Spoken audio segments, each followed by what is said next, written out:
함께 말씀을 보시겠습니다. 여호수아 15장 13절부터 19절까지 말씀 저와 여러분 교독하겠습니다. 여호수아 15장 13절에서 19절 말씀입니다. 네, 13절 여호와께서 여호수아에게 명령하신 대로 여호수아가 기럇 아르바 곧 헤브론을 유다 자손 중에서 분깃으로 여분네의 아들 갈렙에게 주었으니 아르바는 아낙의 아버지였더라.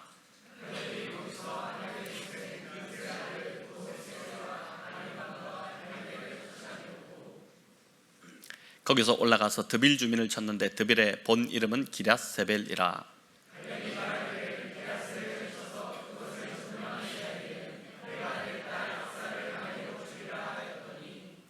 갈렙의 아우 그나스의 아들인 온니엘이 그것을 점령함으로 갈렙이 자기 딸 악사를 그에게 아내로 주었더라.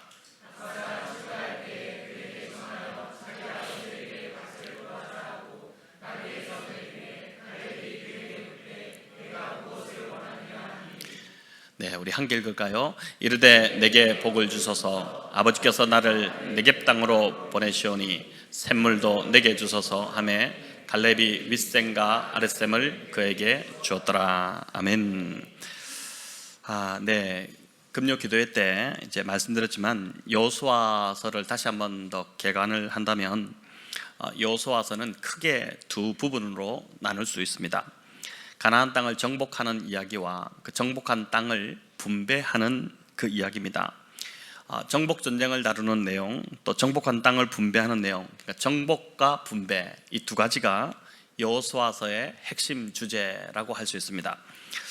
먼저 앞부분인 1장부터 12장까지는 요단강을 건너 가나안 땅에 들어온 이 이스라엘 백성들이 여리고성을 시작으로 해서 아이성과 그 나머지 성들을 차례차례 점령하는 그 정복 이야기입니다.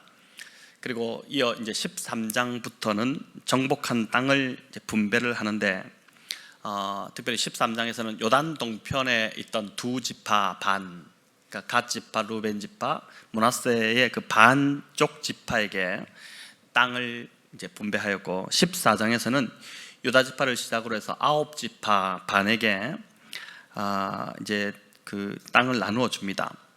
자, 그리고 이제 여호수아 14장에는 아주 중요한 특별한 한 인물이 나오게 됩니다. 바로 갈렙입니다. 갈렙의 선택이라는 제목으로 지난 금요 기도회 때 이 본문을 말씀으로 나누었습니다. 자, 오늘은 이제 악사의 선택, 지금 기브온의 선택, 갈렙의 선택, 또 악사의 선택, 계속 선택 이야기로 가는데 악사의 선택이라는 제목으로 이 15장에 나온 이 한 이야기, 참 중요한 이야기를 우리가 또한 살펴보고자 합니다. 자, 여호수아 15장부터는 요단 서편의 지파들에게 이제 본격적으로 땅 분배가 이루어지고 있습니다. 유다 지파가 가장 먼저 등장을 합니다. 유다 지파가 서열상으로는 네 번째지만 아들 야곱의 12아들 중에 네 번째 아들이지만은 영적으로 볼 때는 이제 장자 지파로 꼽히는 지파이기 때문에 가장 먼저 이 유다 지파에게 제비를 뽑을 수 있도록 하는데 우리 15장 1절을 같이 한번 읽도록 하겠습니다. 또 유다 자손의 지파가 그들의 가족대로 제비 뽑은 땅의 남쪽으로는 에돔 경계에 이르고 또 남쪽 끝은 신광야까지라. 아멘. 자, 여기 나오듯이 이스라엘이 가나안 땅을 점령한 후에 이제 각 지파와 또 각 가족들에게 땅을 분배하게 되는데 그 분배하는 방식이 다름 아닌 제비뽑기를 통해서였습니다. 왜 하나님께서 제비뽑기 방식을 채택하도록 하셨을까요? 이제 제비뽑기만큼 공정한 방식이 없었기 때문입니다. 물론 민수기에 보면 땅을 분배하는 원칙이 나옵니다. 이제 너희가 가나안 땅에 들어가게 되면은 이 땅을 정복하고 나서 어떻게 분배하라. 이것을 이제 모세에게 말씀하셨는데 그때도 보면은 뭐라고 하냐면은 사람의 수가 많은 지파에게는 땅을 더 많이 주고 사람 수가 더 적은 지파에게는 좀 덜 줘서 공평하게 나눌 수 있도록 하라 이렇게 합니다. 근데 이것조차도 제비를 뽑아서 결정하도록 했습니다. 그러니까 하나님의 섭리 속에서 이 일이 이루어지도록 하나님의 뜻 가운데 이루어지도록 한 것이죠. 인간은 이제 본성적으로 자기 중심적이기 때문에 어떤 기준을 적용해도 늘 자신이 손해본다 이렇게 생각할 수 있습니다. 항상 남의 떡이 어떻게 보입니까? 작아 보이던가요? 더 커 보이죠. 항상 남의 떡이 더 커 보입니다. 그래서 어떤 기준을 세워도 내가 손해보고 불합리하다, 내가 손해다, 이렇게 주장할 수 있습니다. 하지만 제비뽑기로 결정한다면 이 일을 제기할 수 없죠. 부자든 가난한 자든, 많이 배웠든 적게 배웠든, 나이가 많든 적든, 또 지위가 높든 낮든 제비뽑기의 결과를 이제 공평하다고, 결과 그래 나왔으니까, 내가 뽑은 거니까 그냥 받아들일 수 있는 것입니다.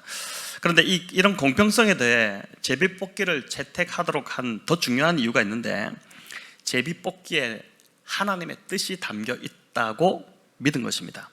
성경에는 이 제비뽑기로 하나님의 뜻을 묻는 경우들이 종종 나오죠. 앞서 살펴봤던 7장에서 아이성 정복에 이제 실패하지 않습니까? 그 범죄한 아간 한 사람으로 인해서 이제 전쟁에서 실패하게 되는데, 그 범죄한 아간을 가려내기 위한 방법으로 몇 차례의 제비뽑기를 했었습니다. 또 모세도 이제 하나님의 뜻을 물을 때에 대제사장의 그 흉패 안에 있던 우림과 둠빔이라는 일종의 이제 오늘로 말하면 주사위 같은 것인데, 그것을 가지고 하나님의 뜻을 물었습니다. 일종의 제비뽑기라고 할 수 있습니다. 자, 이렇게 제비뽑기가 하나님의 뜻이라고 볼 때, 땅 분배에서 발생할 수 있는, 땅을 나눠줄 때 어떤 불평과 불만이 터져나올 수 있지 않겠습니까? 그런 불평 요소를 이 제비뽑기로 다 잠재울 수 있었던 것입니다. 가나안 땅이라고 해서 다 좋은 땅만 있는 게 아닙니다. 내가 원하는 땅이 있는 반면에 원치 않는 땅도 있을 것입니다. 정복 전쟁을 하다 보면은 좋은 땅, 좋은 성읍을 보고, 야, 내가 나중에 땅을 나눠준다고 하니까 여기서 살고 싶다, 이런 마음을 갖지 않겠습니까? 또 어떤 땅을 가보면은, 야, 이런 데서 어떻게 사냐, 제발 여기만 좀 뽑히지 않으면 좋겠다, 이런 마음으로 이제 했겠지만은, 마음에 안 드는 그 척박한 땅을 분배받았다 하더라도 하나님의 뜻으로 믿고 받아들이면 문제가 생기지 않았던 것이죠. 원치 않는 땅을 제비 뽑았을 때 마음이 아쉽지 않다, 그럼 거짓말입니다. 그렇지 않겠습니까? 다 아쉽죠. 어떡하나, 이게 잘못 뽑았다, 이렇게 하겠지만은 내 생각보다 하나님의 뜻이 더 옳고 좋다고 한다면은, 뭔가 이유가 있다면은, 나를 이 땅에 뽑게 하셨다면은 그걸 믿음으로 이제 받아들일 수 있게 되는 것이죠. 저희 큰아이가 그 유치원에 갈 때 강남 중앙침례교회에서 이제 운영하는 강남 유치원이 나름 그냥 보낼 수 있는 좋은 유치원이었습니다. 이 유치원이 이제 교회에서 직영으로 운영을 하다 보니까 특별히 이제 목회자 자녀 할인도 있었습니다. 그러니까 이제 다른 교회 목회자도 할인을 해주는, 게 얼마나 좋습니까? 그래서 거기를 좀 가면 좋겠다, 이런 생각을 갖고 있었는데, 추첨을 통해서만 들어갈 수 있었습니다. 요즘도 추첨 맞죠? 예, 추첨이 그게 이제 공정하니까 추첨 안 하는데, 일종의 제비뽑기였던 것이죠. 제가 그때 이제 참 조마조마하면서 가서 제가 제비를 뽑았는데 제비를 뽑았던 기억이 있습니다. 집에서 가깝고, 또 다른 사립 유치원은 굉장히 좀 비싸고 감당이 안 되고, 그래서 거기가 이제 딱 좋고 목회자 할인해 주니까 얼마나 좋습니까? 그렇게 이제 싶었는데, 추첨을 했는데 결과는 됐습니다. 네, 너무 감사하죠. 그래서 이제 돼가지고 정말 감사하다 이렇게 했는데, 문제는 이제 가깝게 지냈던 한 목사님이 있는데, 사실 이제 이 목사님 누구냐면은 하나님 나라 큐티에 있었던 김종원 목사님인데, 그 집 아이가 똑같은, 저희 큰아이가 똑같거든. 나이가 어릴 때 같이 자라고. 그쪽은 남자아이인데, 걔를 이제 추첨했는데 걔는 안 된 겁니다. 상당히 민망한 상황이 벌어졌죠. 이제 이게 하나님 뜻인가? 이 뭐지? 이렇게 했는데, 감사하게도 이제 다음번에 그 약간 누가 이제 들어오지 않는 바람에 자리가 하나 비는데 목회자 우선으로 해주겠다, 거기서 그렇게 돼가지고 규진이까지 이제 함께 하게 됐죠. 그때 들어갔던 아이들이 벌써 지금 중3에 올라가니까 세월이 좀 빠르긴 합니다. 그렇게 이제 제비뽑기로 그때도 했었는데, 여러분, 이렇게 제비뽑기에 하나님의 뜻이 담겨 있다고 믿으면 마음에 들지 않는 땅을 배정받아도 우리 집파 우리 가족에게 이 땅을 주신 하나님의 선하신 뜻이 뭔가 있을 것이다. 그렇기 때문에 그 뜻을 믿고 받아들일 수 있었던 것이죠. 나아가 이 제비뽑기를 통해 궁극적으로 땅을 주시는 분이 누구이신지를 상기하도록 한 것입니다. 전쟁을 통해 내가 그 땅을 정복했다고 해서 내 땅이 되는 것이 아닙니다. 가나안 땅은 하나님이 다스리시는 하나님의 땅이며, 그 땅은 각 지파와 가족들에게 하나님께서 하나님의 뜻대로 하나님이 주시는 하나님의 땅이다. 그것을 이 제비뽑기가 백성들에게 이 제비뽑기를 통해서 그것을 가르치고자 한 것이죠. 너희가 정복했다고 해서 너희 마음대로 얻을 수 있는 땅이 아니다. 이 땅의 주인은 하나님이시다. 하나님이 나눠주는 땅이다. 그걸 가르친 것입니다. 자, 이처럼 땅을 분배하는 이 제비뽑기 방식, 참 어떻게 보면 괜찮은 방식인데, 이 방식을 통해서 우리가 붙들 수 있는 분명한 한 가지 사실이 있는데, 그건 뭐냐면은 하나님이 주시는 것이 진짜 복이고, 하나님은 언제나 가장 좋은 것을 주시는 분이라는 사실입니다. 때로 내가 보기에는 그렇게 느껴지지 않을 수 있겠지만, 나보다 나를 더 잘 아시는 이제 하나님께서 나에게 가장 최선이 무엇인지를 나보다 더 잘 알고 계시죠. 나는 이게 최선일 것 같은데 지나고 나면 알지 않습니까? 그게 아니었구나. 하나님이 주시려고 했던 것이 진짜 그게 최선이었구나. 그걸 아시기 때문에 하나님께서 그걸 주시는 것입니다. 하나님께서 주신 것이 때로 나에게 좀 힘들 수도 있습니다. 하지만 그것조차 감사함으로 받으면 반드시 좋은 열매를 맺히게 된다는 것이죠. 당장은 이해되지 않고 또 납득이 되지 않을 수도 있지만, 우리가 어떤 일을 닥칠 때 왜 이런 일이 나에게 일어났지? 왜 하나님 이걸 주셨지? 이렇게 할 수 있지만은 하나님께서 항상 가장 좋은 것을 주신다. 가장 최선으로 선한 길로 의로운 길로 나를 이끌어 주신다. 그 믿음으로 우리가 그걸 받고 주어진 상황에서 최선을 다한다면, 그 받은 것을 가지고 불평하고 좌절하고 주저앉아 있고 막 싫어하고 그런 것이 아니라, 이걸 나에게 주셨다면 감사함으로 받자, 그리고 여기서 최선을 다하자, 이렇게 한다면 반드시 삶의 복이 임하게 된다는 것입니다. 여러분, 13절부터 나오는 이 악사와 온니엘이 바로 이런 믿음을 가진 참 아름다운 사람들이었습니다.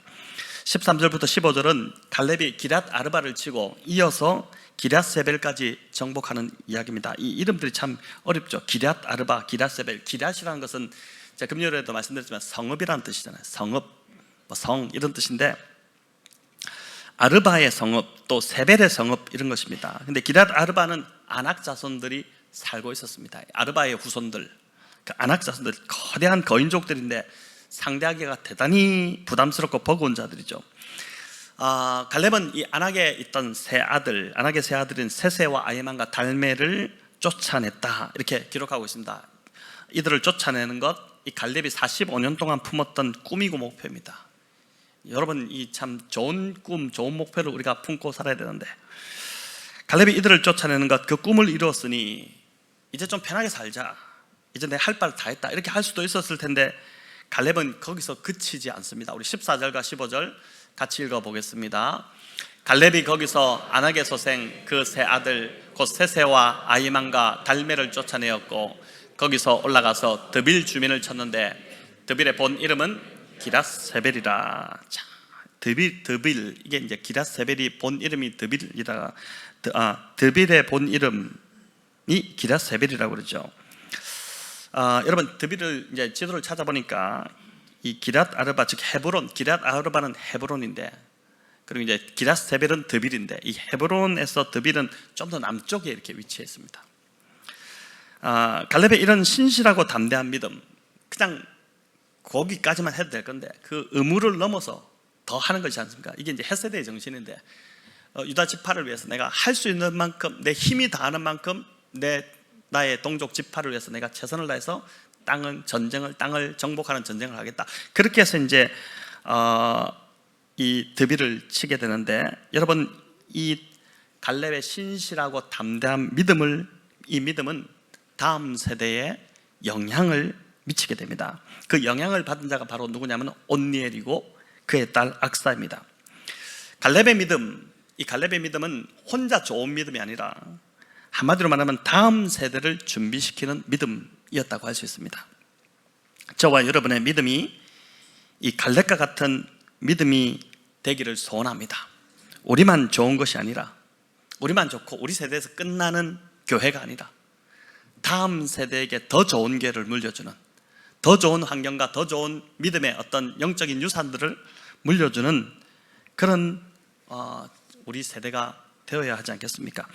우리의 자녀들, 또 교회의 다음 세대가 정말 본받고 싶고 귀감이 되고 따라가고 싶은, 그리고 다가가고 싶은 어른, 그런 어른이 되겠죠. 오다가 어른이 오는데 피해서 이렇게 간다든지, 또는 이제 뭐 만나고 싶지 않다든지, 그렇게 하면 안 되지 않겠습니까? 여러분, 그러려면 말이 아니라 삶이 뒤따라야 합니다. 우리가 기도하는 모습을 자녀들에게 보여줘야 하고, 또 우리가 집에서 성경 읽고 우리가 묵상하는 모습을 자녀들에게 보여줘야 하고, 또 교회 공동체를 섬기는 모습을 바로 우리가 보여줘야 됩니다. 몸으로 보여줘야 됩니다. 내가 주님을 사랑하고 교회를 사랑해야지만이 자녀도 그대로 주님을 사랑하고 교회를 사랑하게 됩니다. 정말 그 부모가 정말 교회를 섬기고 자녀를 또 주님을 사랑하는 그 모습, 그게 자녀들에게 그대로 다 비치거든요. 자녀는 부모의 뒷모습을 보고 따라온다 그러는데, 우리 이제 이 뒷모습이라는 것은 그냥 드러내려고 하는 모습이 아니라 평소에 그냥 내가 살고 있는 모습, 나는 보지 못하지만은 자녀가 보고 있는 나의 모습, 그게 이제 우리 뒷모습인데, 그 모습을 보고 따라오는 것입니다. 자녀들은 절대 우리의 말로는 변화되지 않습니다. 우리의 삶을 보고 따라오는 것이죠. 다음 세대가 우리를 보면서 혀를 차고 있고 머리를 흔들고 있고 뒤에서 수군거리고 있고 손가락질하고 있다면, 여러분, 그런 교회는 이미 끝장난 교회입니다. 소망이 없어요. 그런 교회는. 저번처럼 신앙생활 하지 말자. 저번은 진짜 닮아서는 안 된다. 이런 신앙인이라면은 정말 끔찍하고 비극적이지 않겠습니까? 유다지파에 여러분, 이 갈렙 같은 인물이 있었다는 것은 유다지파로서는 너무 자랑스럽고 복이었다고 할 수 있습니다.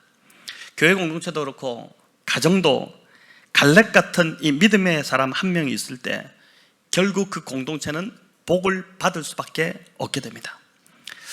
저와 여러분이 바로 갈렙과 같은 그 한 사람이 되어서 교회 공동체와 또 가정에 또 직장에 복을 끼치는 자가 되도록 기도해야 되지 않겠습니까? 아간과 같이 공동체를 괴롭게 하는 자가 아니라, 얼마나 이게 힘들어요.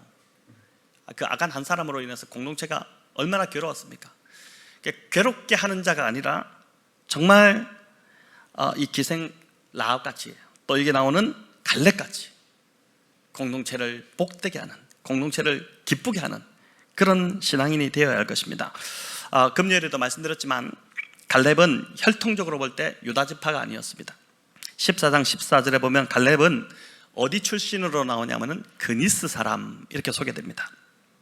그니스 사람은 에돔 족속이었다고 제가 말씀드렸죠. 에돔 족속의 후예입니다. 이방인입니다. 한마디로 말해서 이방인으로 이스라엘에 귀화해서 정착했던 것으로 봅니다.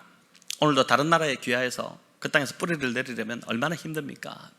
미국 같은 경우 가서 영주권 얻고 시민권 따기가 정말 어려운데, 여러분, 이 갈렙은 이스라엘의 공동체로 들어와서 정착할 뿐만 아니라 유다지파라는 대단히 정말 자랑스러운 지파, 장자지파의, 그가 유다지파의 대표자까지 됐으니까 보통 이 사람이 노력한 것이 아니죠. 유대인들이라고 왜 텃세를 안 했겠습니까?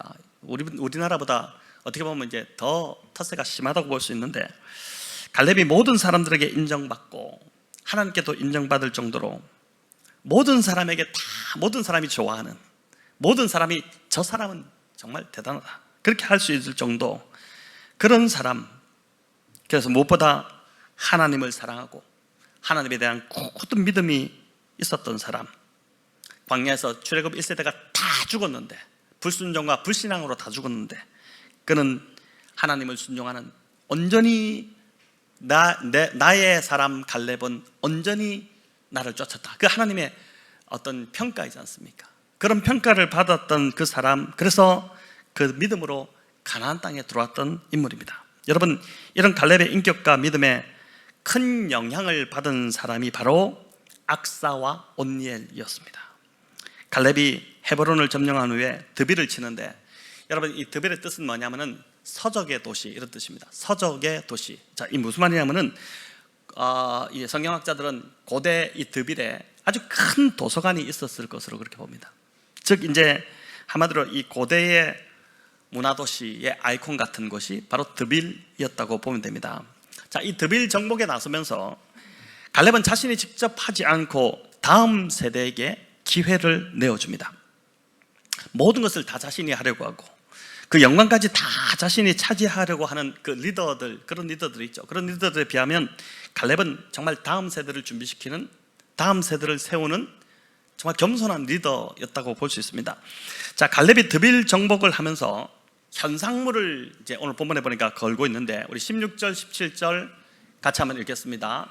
갈렙이 말하기를 기라세벨을 쳐서 그것을 점령하는 자에게는 내가 내 딸 악사를 아내로 주리라 하였더니 갈렙의 아우 그나스의 아들인 온니엘이 그것을 점령함으로 갈렙이 자기 딸 악사를 그에게 아내로 주었더라. 아멘. 자, 이런 고대 전쟁에서 왕들이 이 전쟁을 이기기 위해서, 병사들의 사기를 북돋기 위해서 자기의 딸을 보상물로 거는 경우가 종종 있었습니다. 우리가 아는 이 이스라엘의 초대 왕 사울만 하더라도 사울이 블레셋을 칠 때 어떻게 합니까? 자기 딸을 걸죠. 그래서 다윗이 이제 그 전쟁에 승리하면서 결국 미갈, 사울의 딸 미갈이 그렇게 다윗의 아내가 되지 않습니까? 온니엘은 이 갈렙의 아우 그나스의 아들입니다. 그러니까 온니엘이 갈렙의 뭐가 되는 겁니까? 조카가 되죠. 그죠? 그렇기 때문에 지금 온니엘과 악사는 무슨 지간입니까? 사촌지간입니다. 뭐 지금 여기서 이제 근친상간했다, 뭐 이걸 지금 따지는 지금 그것을 따진 본문에 좀 벗어날 것 같고, 자 이렇게 볼 때 온니엘의 아버지 그나스, 이 그나스도 광야 1세대가 됩니다. 그렇죠? 그러니 그는 광야에서 죽었을 것입니다. 만약 갈렙처럼 하나님께 온전히 순종하는 자였다면 그도 약속의 땅에 들어왔겠지만, 그나스가 지금 가나안 땅에 갈렙과 함께 있지 않다는 것은 불순종한 세대에 속한 자였다는 것을 뜻합니다. 온니엘은 광야에서 자라면서 아버지도 보았고 또 큰아버지인 갈렙도 보았을 것입니다. 그런데 그가 그의 아버지로부터 잘못된 유산을 물려받지 않고 큰아버지 갈렙의 그 믿음의 유산을 그가 붙잡았다는 것이 참 놀랍고 감사한 일인 것이죠. 온니엘은 아버지가 가졌던 그 불신앙과 불순종의 유산, 그걸 너무 지켜봤겠죠. 그러면서 그걸 거부한 것입니다. 내가 이것은 나의 유산으로 내가 받지 않겠다. 대신에 내가 큰아버지가 갖고 있는 저 믿음의 유산을 나의 유산으로 취하겠다, 이렇게 한 것입니다. 그래서 저와 여러분이 우리 자녀들과 교회의 다음 세대에 꼭 물려줘야 할 그 유산도 바로 믿음의 유산이라고 믿습니다. 눈에 보이는 유형의 유산을 좀 덜 물려주더라도, 재산 많으신가요? 물려준 재산이 굉장히 많은, 땅도 많고 막 아파트가 몇 채씩이나 되고 그러신가요? 그런 거 좀 덜 물려주더라도 여러분, 하나님을 사랑하는 그 믿음을 물려준다면, 정말 굳건한 믿음을 물려준다면, 말씀을 스스로 묵상할 수 있는, 늘 말씀을 묵상하는 자녀로 우리가 키워낸다면 우리의 자녀들도 갈렙처럼 온니엘처럼 하나님 앞에 귀하게 쓰임받게 될 것입니다. 여러분, 온니엘은 놀랍게도 이후 사사시대가 열리는데, 여호수아 정복시대 끝나고 사사시대로 들어가지 않습니까? 그 사사시대가 열리는데 그 사사시대의 첫 번째 사사가 누구냐면 온니엘이 세워집니다. 사사기 3장에 이 이야기가 나오는데, 이스라엘의 메소포타미아 왕 그 구산 리사다임으로 인해서 고통을 받고 있을 때 하나님께서 사사 온니엘을 구원자로 세우시죠. 그래서 이스라엘을 구해 주셨습니다. 이 사사기 3장 9절에 우리 같이 한번 읽어볼까요? 이스라엘 자손이 여호와께 부르짖음에 여호와께서 이스라엘 자손을 위하여 한 구원자를 세워 그들을 구원하게 하시니 그는 곧 갈렙의 아우 그나스의 아들 온니엘이라. 자, 여기 이렇게 기록하고 있지 않습니까? 저는 저희 교회에서 온니엘과 같은 믿음의 자녀들이 많이 배출되기를 소망합니다. 사사기 3장 11절을 보면 온니엘이 다스린 기간이 40년입니다. 여러분, 우리나라 대통령 기껏해 5년밖에 안 되는데 그 5년도 못 채우는 경우들이 지금 계속 일어나고 있지 않습니까? 5년인데 40년을 온니엘이 이스라엘을 다스렸어요. 초대 사사, 첫 번째 사사로 다스렸는데, 참 그때 뭐라 하냐면은 온니엘이 이스라엘을 다스릴 동안 그 40년간 그 땅이 평온했다, 평화가 임했다, 이렇게 기록하고 있습니다. 여러분, 이스라엘의 광야 방황 시기가 몇 년입니까? 40년이잖아요. 근데 사사시대 첫 번째 사사가 다스린 기간이 공교롭게도 40년입니다. 여러분, 이 참 재밌지 않습니까? 성경은 숫자 하나까지도 그냥 기록하는 법이 없더라고요.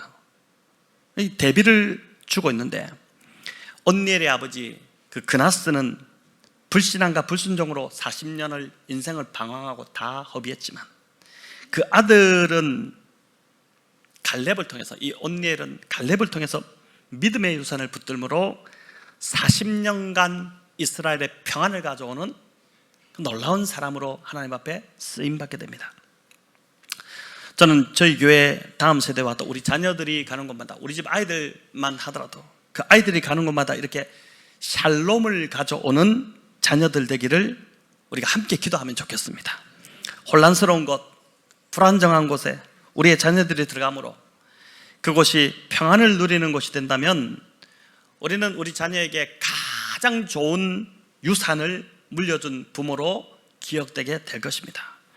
여러분, 온니엘이 보여주는 또 한 가지 교훈은, 나의 부모가 불신앙의 부모였다 하더라도 괜찮다는 것이에요. 우리 부모가 이래서 나는 내 신앙도 이 모양입니다, 그 핑계밖에 안 된다는 것이죠. 우리 부모가 불신앙의 부모였다 하더라도, 그 불신앙을 유산을 가졌다 하더라도 여러분, 내가 믿음의 유산을 취할 수 있다는 것입니다. 갈렙과 같이 본받을 만한 믿음의 사람들이 교회 공동체 안에 많이 있습니다.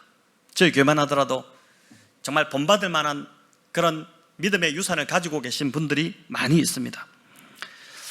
비록 나의 부모는 나에게 믿음의 유산을 물려주지 못했을지라도 교회 공동체 안에 믿음의 사람들, 갈렙들이 있기 때문에 나는 나의 자녀들에게 믿음의 유산을 물려줄 수 있다는 것입니다. 여러분, 중요한 것은 내가 어떤 유산을 물려받았느냐, 이게 중요한 것이 아닙니다. 내가 잘못된 유산을 물려받을 수 있을 수도 있어요. 그러나 내가 어떤 유산을 물려받았느냐가 중요한 것이 아니라 내가 나의 자녀들에게 어떤 유산을 물려줄 것인가, 그게 중요하다고 할 수 있는 것이죠. 여러분, 그것은 이 갈렙처럼 또 이 온니엘처럼 나의 선택에 달려 있다고 할 수 있습니다. 자, 이제 마지막으로 갈렙의 딸 악사에 대해서 살펴보겠는데, 우리 18절 19절 같이 한번 읽어보겠습니다. 악사가 출가할 때에 내릴 때 갈렙이 그에게 묻되 네가 무엇을 원하느냐 하니, 이르되 내게 복을 주소서. 아버지께서 나를 네겝 땅으로 보내시오니 샘물도 내게 주소서 하매 갈렙이 윗샘과 아랫샘을 그에게 주었더라. 악사와 온니엘에게 주었다는 것이죠. 여러분, 갈렙의 딸 악사가 이제 아버지가 그걸 조건을 걸었으니까 온니엘과 이제 결혼을 하게 되면서 출가를 하면서 아버지에게 찾아가서 땅을 구합니다. 상식적으로 보면 온니엘이 드빌을 정복했기 때문에 드빌 성읍을 온니엘과 악사에게 주는 것이 좋아 보이지 않습니까? 또 자기의 딸이기 때문에 그렇게 하는 게 좋아 보이죠. 그런데 갈렙이 딸에게 준, 이 악사 딸에게 준 땅이 무슨 땅이라고 나와 있죠? 어디를 줬다고 합니까? 네겝을 주었다고 그래요. 자, 여러분, 네겝이 어딘지 아시나요? 네겝은 이스라엘의 최남단 지역인 황량한 사막지대입니다. 오늘날도 유대강야 넘어서 이제 사막이 펼쳐지는데 거기입니다. 애굽으로 가려면, 이집트로 가려면, 그 팔레스타인 땅에서 이집트로 가려면은 그 해안길을 따라서 갈 때도 광야 이 네겝을 지나갑니다. 네겝은 황량한 땅이고 뭐 아무것도 없고 사람이 살기에 부적절한, 사람이 살 수 없는 땅이 바로 이 네겝입니다. 자, 그렇기 때문에 시집을 가는 딸에게 지금 네겝에 가서 살아라 이렇게 하는데, 악사가 여기서 가만히 있으면 안 되지 않겠습니까? 이렇게 말해야 될 것 같지 않습니까? 아버지, 제가 지금 잘못 들었죠? 지금 네겝이라고 하셨나요? 아니, 딸과 사위 얼굴 앞으로 안 보시려고 작정하셨습니까? 앞으로 손주들 보고 싶지 않으세요? 약간 협박성으로. 어떻게 시집 가는 딸에게 네겝으로 가서 살라고 합니까? 네겝을 모르시나요, 아버지? 드빌을 정복한 드빌 누가 정복했습니까? 드빌, 내 남편 될 이 온니엘이 정복하지 않았습니까? 당연히 그 좋은 드빌 성읍을 주셔야지. 이 드빌 누구한테 주려고 지금 감춰놓습니까? 아버지, 제가 잘못 들은 걸로 할 테니까, 아니 아버지 제가 못 들은 걸로 할 테니까 다시 한번 생각해 주세요. 아버지 정말 다시 생각이 되면 잘못 판단하신 겁니다. 뭐 이렇게 말하지 않았겠습니까? 갈렙이 너무 의외의 말을 한 것이죠. 딴 것도 아니고 저기 네겝의 그 광야 땅에 가서 살라고 했으니까. 그런데 더 의외인 것은 이 악사와 온니엘이 아버지의 뜻을 그대로 받아들입니다. 어떤 불평이나 불만 한마디도 하지 않고 네 하고 받아들입니다. 대신에 악사가 우물을 구합니다. 온니엘과 악사는 아버지 갈렙의 뜻을 하나님의 뜻으로 받아들이고, 오히려 어떻게 하면 자신들이 받은 그 황량한 사막, 그 사막에 물이 없으면 못 살잖아요. 그 땅을 살기 좋은 땅으로 만들 수 있을까 고민하면서 그들이 우물을 구한 것입니다. 여러분, 정말 그 아버지의 그 딸이라는 생각이 들지 않습니까? 갈렙 같은 믿음의 사람에서 정말 악사 같은 이 딸이 나왔다는 생각이 들잖아요. 악사는 아버지로부터 너무 좋은 믿음의 유산을 물려받은 것입니다.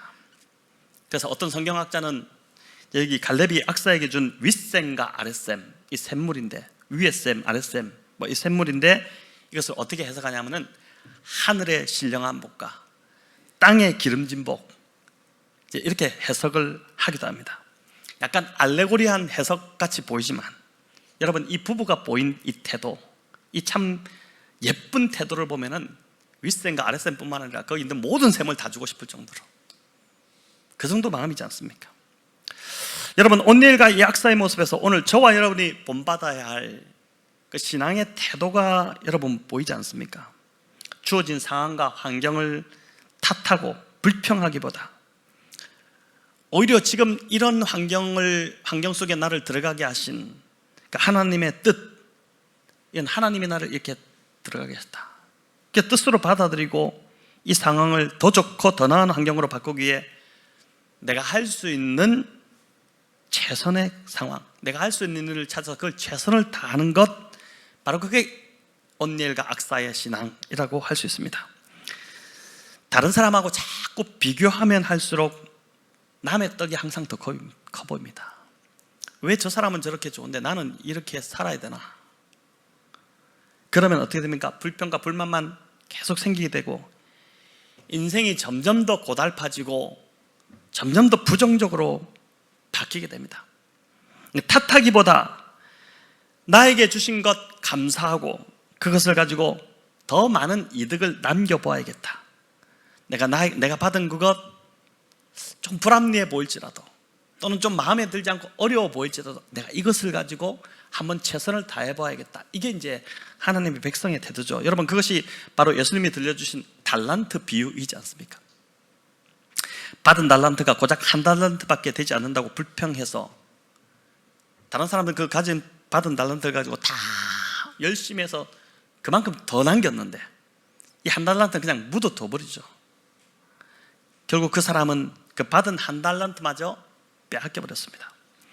자꾸 다른 사람이 가진 달란트를 바라보면서 부러워하고 시기하지 마시기 바랍니다.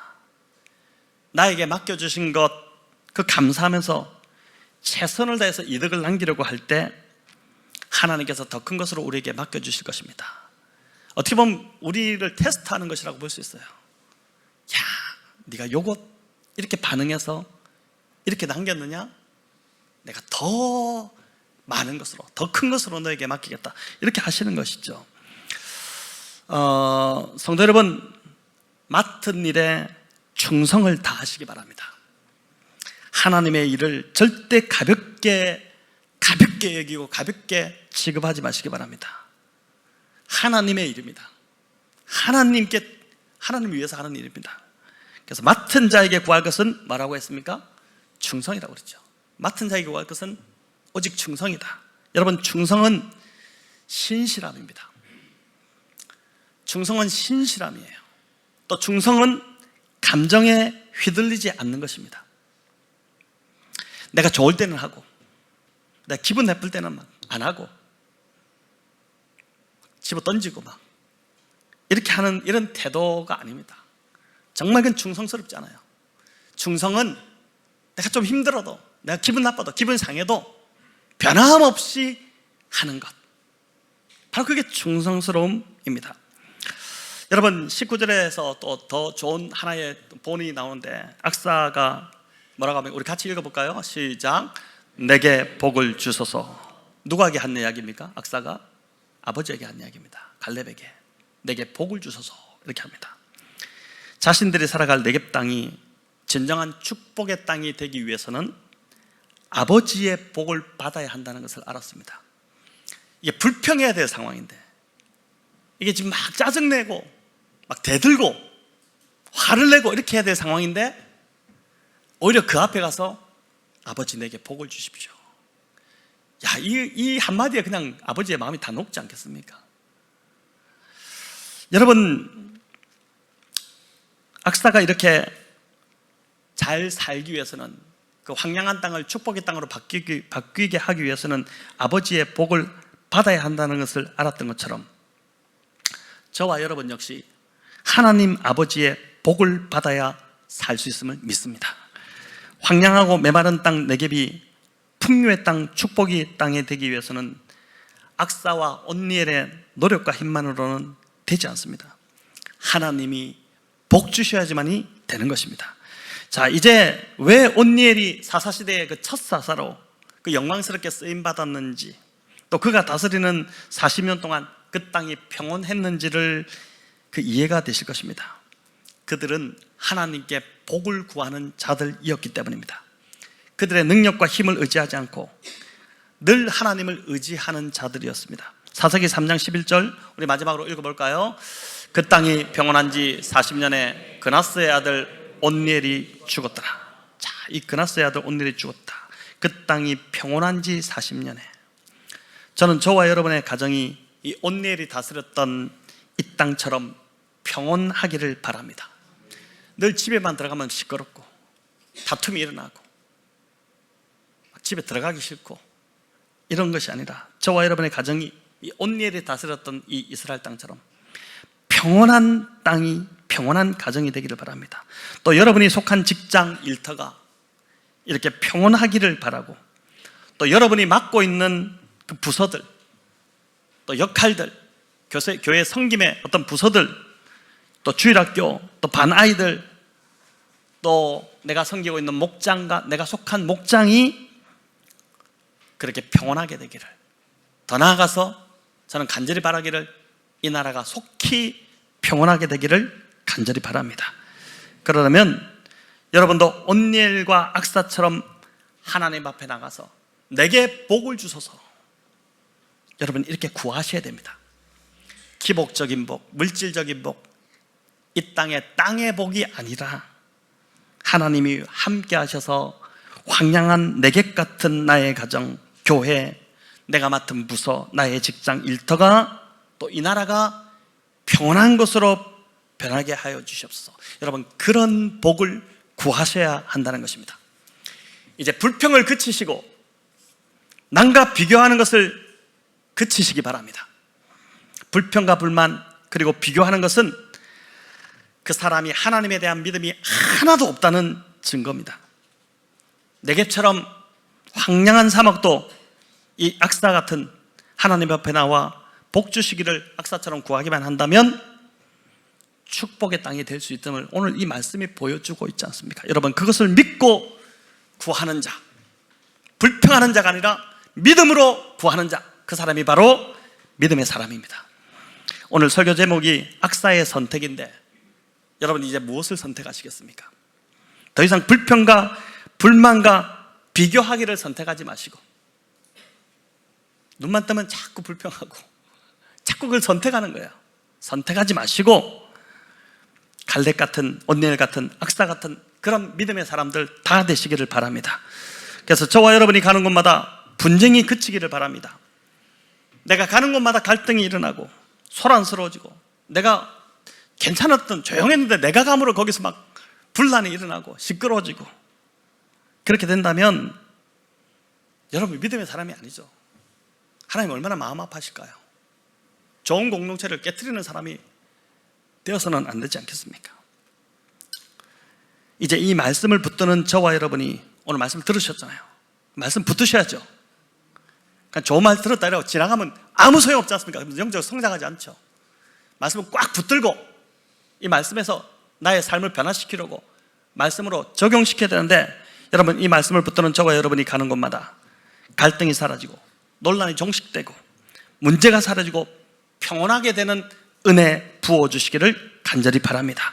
여러분, 올 한 해 여러분이 속한 곳에서 가장 먼저는 가정에서부터 평화의 사람, 샬롬을 정말 가는 곳마다 샬롬을 이루게 하는 그런 사람이 되시기를 우리 주님의 이름으로 축원합니다.